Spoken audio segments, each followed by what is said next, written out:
दोस्तों, मित्रों, साथियों, हम जब आंचलिक उपन्यास जैसी विधा की बात करते हैं हिंदी साहित्य में, तो अंचल का मतलब ही होता है वो रूरल एरिया, वो ग्रामीण एरिया जो कि तमाम परिवर्तन का, तमाम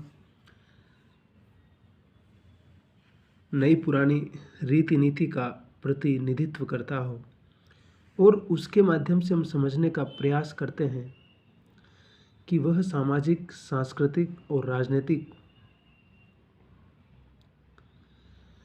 परिवर्तन की प्रक्रिया में अपनी क्या भूमिका निभा रहा है या उसकी क्या भूमिका है। अगर हम इस तथ्य को समझ गए तो हम फणीश्वर नाथ रेणु का मेला आंचल जो उपन्यास है, जो 1954 में आया था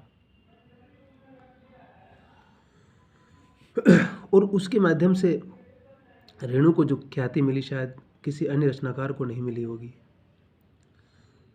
उस मेला आंचल के बाद उनका उपन्यास आता है परती परिकथा, वो भी बिहार के पूर्णिया अंचल की ही कहानी है। लेकिन मेला आंचल जिस प्रकार से आज़ादी के बाद की ग्रामीण जीवन की विडंबनाओं का प्रतिनिधित्व करता है, चाहे डॉक्टर प्रशांत की कहानी हो, चाहे मठ की कहानी हो, चाहे राजनीति की कहानी हो, चाहे गांव में जातियों की कहानी हो, वो शायद एक दुर्लभ आख्यान के रूप में उन्होंने रचा है। और ऐसा कहा जाता है कि उस ज़माने में खुद रेणु खुद अपने इस उपन्यास की प्रतियां खुद बेचा करते थे, क्योंकि उस ज़माने में पुस्तकों का आप उस समय की कल्पना कीजिए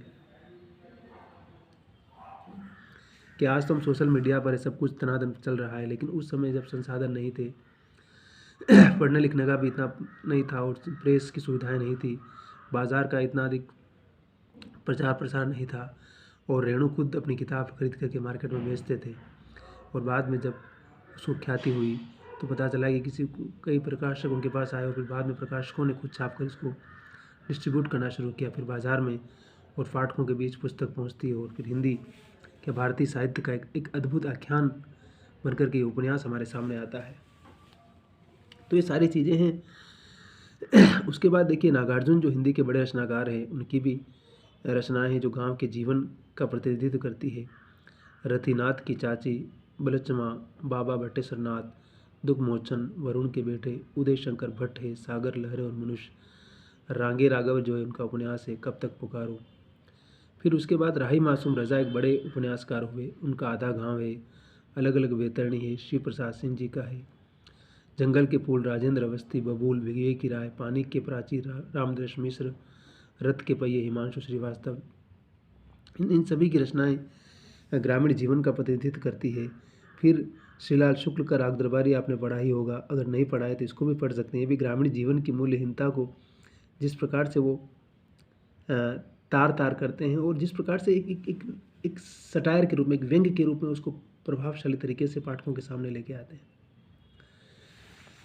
हैं। क्योंकि आमतौर पर हमारी रचनात्मकता में शहरी जीवन के नैरेटिव ही हावी रहे हमेशा, क्योंकि ज़्यादातर कहते हैं ना कि मध्य वर्ग ही पढ़ने लिखने का आदी रहा है या उसी में पढ़ने लिखने का क्रेज़ रहा है। ग्रामीण जीवन में शायद उस समय तक एजुकेशन इतनी नहीं थी और पढ़ने लिखने का वो माहौल नहीं था। लेकिन ग्रामीण जीवन में रुचि वही लेता है जो उसको जानता है, जो उसको समझता है या उसको जानना चाहता है। नहीं तो बाकी सबके लिए वो एक यूटोपिया होता है कि हम उसके बारे में जानना चाहते हैं, हम उसको समझना चाहते हैं। बस उसके वास्तविक यथार्थ से जैसे ही इंसान टकराता है वो वापस बेक हो जाता है, क्योंकि नंग धड़ंग, भूखे, गंदे, लाचार, गरीब, अनाथ, जिनकी ज़िंदगी की कोई कीमत ही नहीं है, जिनके जीवन का कोई मूल्य ही नहीं है, वो सारी कहानियाँ वहाँ मिलती है। या विधवा की ज़िंदगी में सिर्फ और सिर्फ उदासी है, एक ही रंग उसके जीवन में है। गरीब आदमी की ज़िंदगी में सिर्फ एक छोटी सी झोपड़पट्टी है, न खाने का ढंग का उसके पास है, न रहने का, न पहनने का, न सजने संवरने का उससे सुरूर है, न उसके पास उतनी स्थिति है, न उसके पास इतना समय है, न संसाधन है।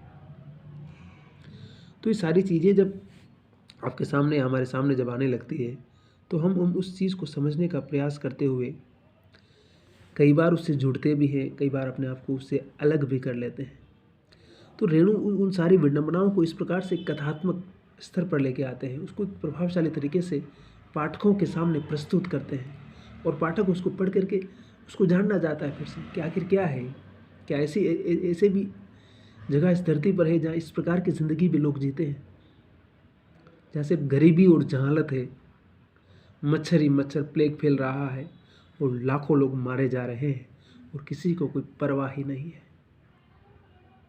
इस प्रकार के न जाने कितने उदाहरण भरे पड़े हैं, लेकिन उनका हमारे पास जैसे कोई समाधान ही नहीं है। हम समाधान कैसे करें उनका?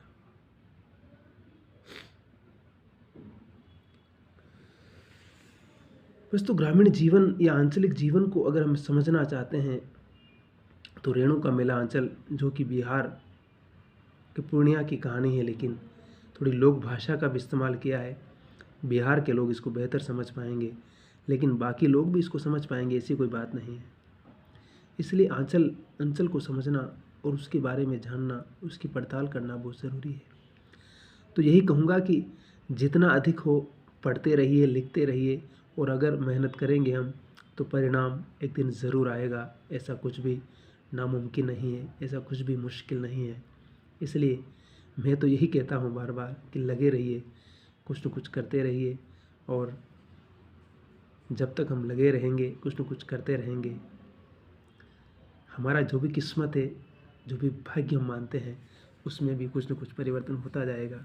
और मेहनत हर चीज़ को बदल देती है, वक्त को भी बदल देती है, परिस्थितियों को भी बदल देती है। इसलिए मेहनत और अपने आप पर भरोसा बहुत ज़रूरी है। और हंसते रहिए, मुस्कुराते रहिए। ये जो बुरा वक्त है, यही हमारी ज़िंदगी का सबसे महत्वपूर्ण वक्त है, यही हमारा सबसे बड़ा गुरु है।